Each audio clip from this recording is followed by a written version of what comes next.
léegi ñun xam nga bi gën a gaaw.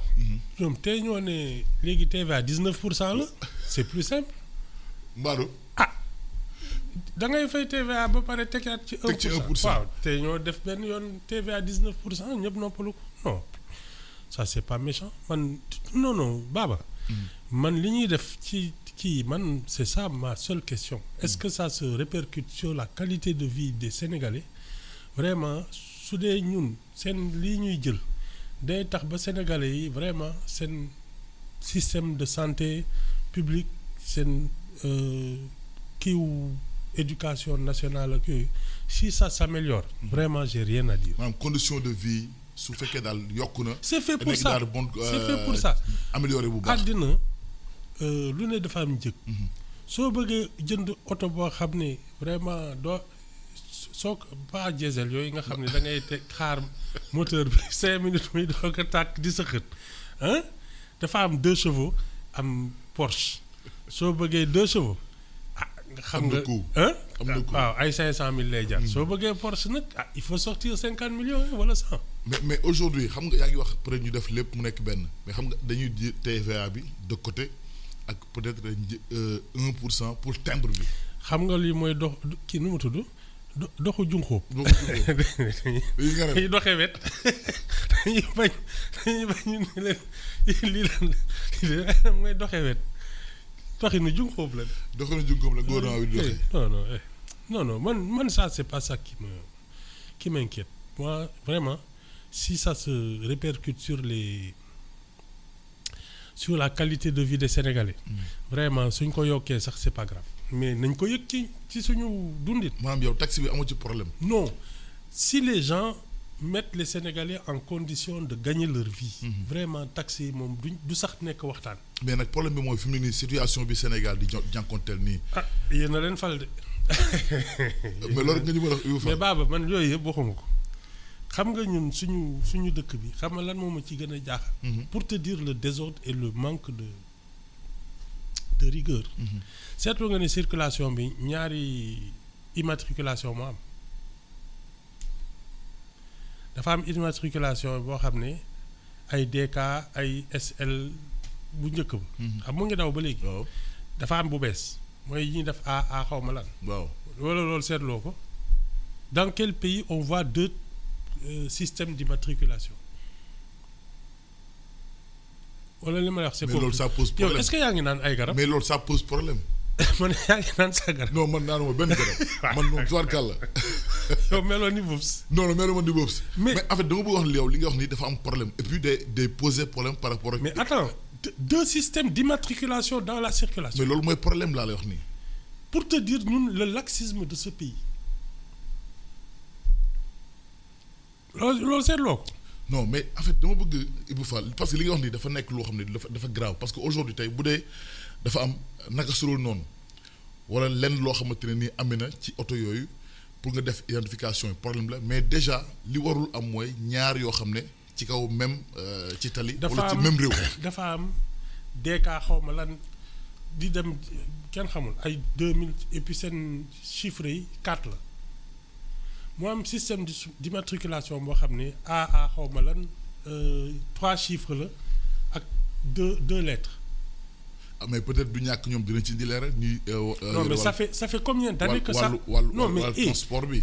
non parce que dañu ne woon au bout de 6 mois xaw ma na ñëpp kii mais ça fait des années. mais yow ñaata oto nga fi gis yoo xam ne amul immatriculation te da nga koy gis muy daw ci Sénégal te ay oto yoo xam ne ay oto kilifa la wala oto yu mag la yoo xam nga loolu oui. remettre les choses dans l'ordre. C'est de l'économie. oui. Forcer les gens à respecter l'immatriculation. nekk ci yoon. voilà nekk ci yoon. mais du ñu def loolu dañuy dem jël 1% yokk ko ci ndox mi. mais peut-être foofu xaalis du fa génn. plaque d'immatriculation. déedéet jubal bi dafa war a yegg foofu. En tout cas, non, mais moi je ne comprends même pas ça. Un pays où il y a 2 systèmes d'immatriculation. Moi je ne comprends pas ça. Peut-être gars yi dinañ ci indi leeral service des mines. Non mais 6 mois la ñu waxoon. bi ñu koy tàmbali dañu joxoon date butoir ça fait des années. Et ça n'inquiète personne. Oui. li mu mën a jur sax ci conséquence et surtout bu fekkee am non dara mais am na attends une république dara am na ci mais attends une république c'est tali quand bi. même des règles que tout le monde respecte. immatriculation bi léegi bii la. ñu xam ne ñu xam ban la ci exactement mais léegi pour ñëwaat peut ci sujet bi au-delà de li nga wax noonu mais est-ce que tey ñi nga xam ne Sénégalais yi Ibou Fall yow man ak ñeneen li nga xam ne tey ñu ngi koy dund tey parce que léegi mu mat 2 ans ci jafe-jafe wax nañ ko ci wàllu courant bi wax ci wàllu dund gi moom président sax démb wax na ko. ne dafa bëgg aujourd'hui tey coût de la vie wu njëg yi seen boppam ci denrée yi mën a wàññeeku bu baax a baax. moi je crois pas à ça. Ah bon? Non moi je crois affaire bi du njëg bi li nekk sa poste la il faut pas être dans le misérabilisme. faire en sorte que nit ñi suñu leen ne lii lay jar ñu génne ko seen poste fay ñëpp noppalu ko parce que les débats de nañu wàññi le coût de la vie là ça ne sert à rien. mais Ibou Fall dama njëg yi dafa seer. non bu dee njëg yi dafa seer. non nit ñi ñoo amul xaalis. ah problème bi poste askan wi la. ah c'est ça. mais du njëg yi seen bopp. non parce que chaque chose lu nekk dafa am njëgam. man par exemple je ne comprends pas que béykat yi ñu leen di fay le kilo d'arachide ay 250 ak ay 225. pour moi c'est criminel. c'est criminel. c'est criminel mais béykat yi c'est ça l'économie rurale. mais fay leen ko 1000 francs. jëm kaw ñu mën a dund. parce que soo leen fay kilo gerte bi à 1000 francs mais ils vont faire vivre les tisserands, ils vont faire vivre les tailleurs, ils vont faire vivre les cordonniers. dinañu mën a jënd lu ne parce que justement li ñuy liggéey. dañ leen koy fay.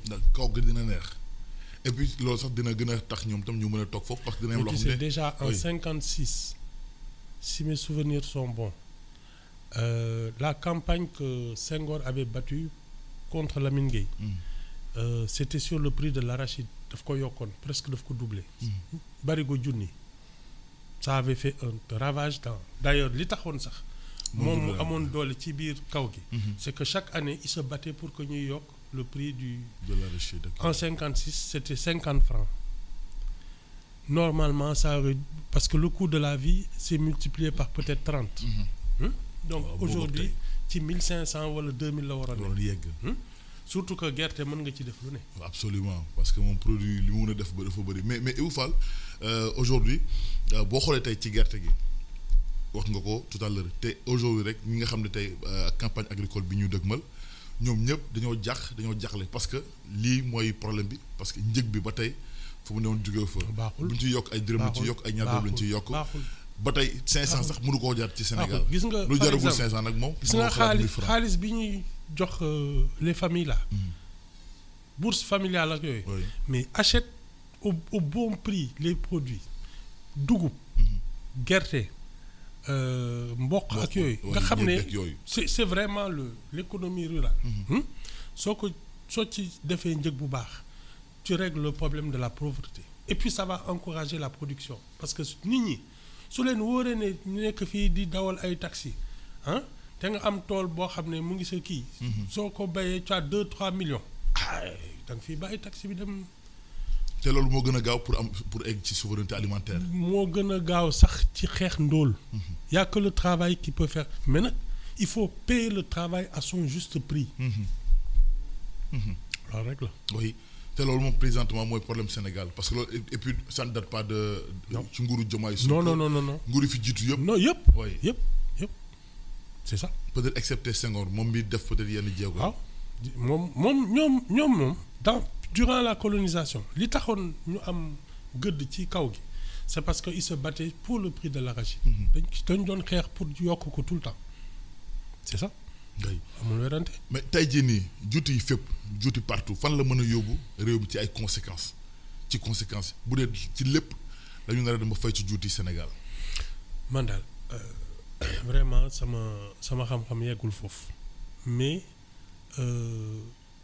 état dafa am ay charges ci man dont les principales mooy la santé publique l'éducation nationale la sécurité su dee yooyu on n'a rien à dire l'entretien des routes ak les infrastructures yooyu su dee ñun dañu nekk ci dëkk boo xam ne vraiment c'est agréable à vivre non il faut pas non plus parce que xam nga lan mooy wax ji c'est que ñoom ñëpp ils ont battu campagne ci oui xam nga dëkk bi dafa metti ñii dañuy noos bàyyi leen ñii da ngeen sonn da ngeen pauvre hein voilà c'était pas le langage à tenir.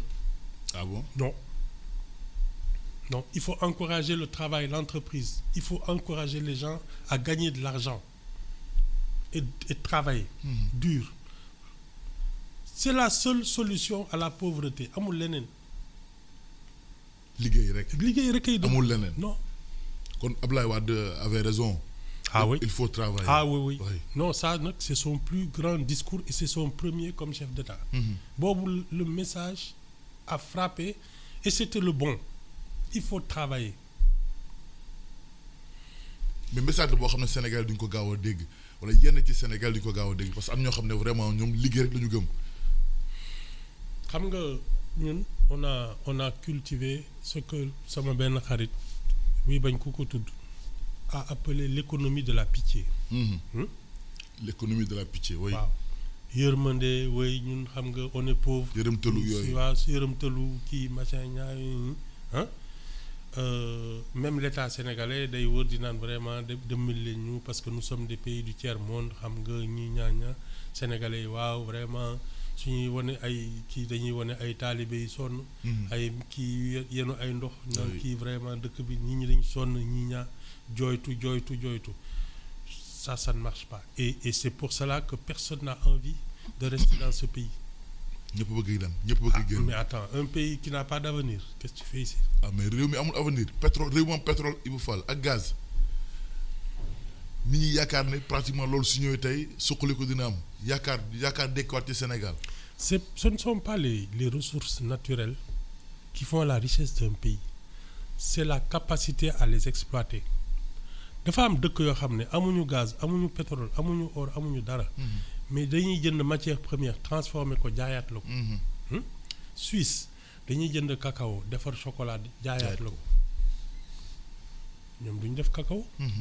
mais dañ koy jënd defar ko ba mu nekk de réputation mondiale ñu jaayaat ko dans le monde entier. mais c'est tey boo xoolee état bi dette intérieure bi ak li nga xam ne la war a taxawee tey entreprise yi loolu ba tey des na ko jëmmal est-ce que kon loolu tam confiance mën na am ci ñi nga xam ne ñooy bailleurs yi confiance ci patronat bi confiance également ci. Il faut chiffrer yi leer dette bi. dette bi gaa ba léegi ñu ngi ciy wax de. waaw ba léegi ñu ngi ciy wax moom te leeragul. leerul ci bopp kenn. mais maanaam boo xoolee tey aujourd'hui dette bi ñuy amee entreprise yi loolu tam nekkaat beneen problème tey. ci Sénégal mais ça a toujours été le cas entreprise yi état bi yàgg na leen ameel. mais xam nga quand l'État te fait travailler. On prend par exemple l'exemple de la presse. Si nous on avait un contrat avec l'État pour leur communiquer machin etc. Chaque année mu wóor ne tu as 20, 30, 40 millions de contrats avec l'État même su toogee 2 ans fayu la banque bi dina la ñeme parce que ils savent que tu travailles. Oui. Et que bor bi lu mu yàgg dina yegsi. Au contraire la banque va gagner de l'argent en te prêtant. Mais le problème c'est que le travail a été arrêté. C'est ça. Oui te loolu day bloqué lépp. waaw day indi problème ci lépp. état moom mën na ameel parce que yow par exemple su dee état bi dafa ne Dakar ba Kédougou dañ ci bëgg autoroute à péage. signer le contrat ne la débrouille-toi. mais su dee yàgg nga ci liggéey bi. tu vas aller chercher et le financement et le truc. Oui. Parce que tu as un contrat avec l'État. Mais quand il ne te fait pas travailler, c'est ça le problème. Mais problème bi nag mooy peut-être bor bi bu teglantowee te mu yàgg te fayuñu ko loolu tamit day rey entreprise nationale yi. problème bi kay mooy faire travailler les gens parce que tant que tu travailles tu as les moyens de trouver de l'argent. mais tamit daa fekk ngay fayeku di fayeku. non mais dina la fay toi aussi. état bu normal day fay léegi nag xam nga comme yéen waa 54% yi xamaluma leen dara mais état bu normal mën na la xëcc ci lu kii bon am na ci même un système boo xam ne je pense qu'il y a beaucoup d'hommes d'affaires qui l'utilisent mooy dañ lay jaay boru état bi am na ñoo xam ne dañu am xaalis. teg ko yow tu as un contrat tu l'as exécuté ba ñu ne la yow vraiment état bi bon mais procédure bi day yàgg. yow nga yàkkamti da ngay dem jaay ko boru état bi. bon mu jël ci wàllam mais il te verse ton argent. D'accord. nga dem donc il y a toujours des moyens de travail. Mais le problème c'est de démarrer la machine. Il faut démarrer la machine. oui ñu liggéey. alors beneen mbir mi mu jëm ci 8 milliards ñu waxoon dañ ko décaissé pour waa Bakel ñoom seen bopp. mais Ibou Fall pareegu ma ngay reetaan yow tamit.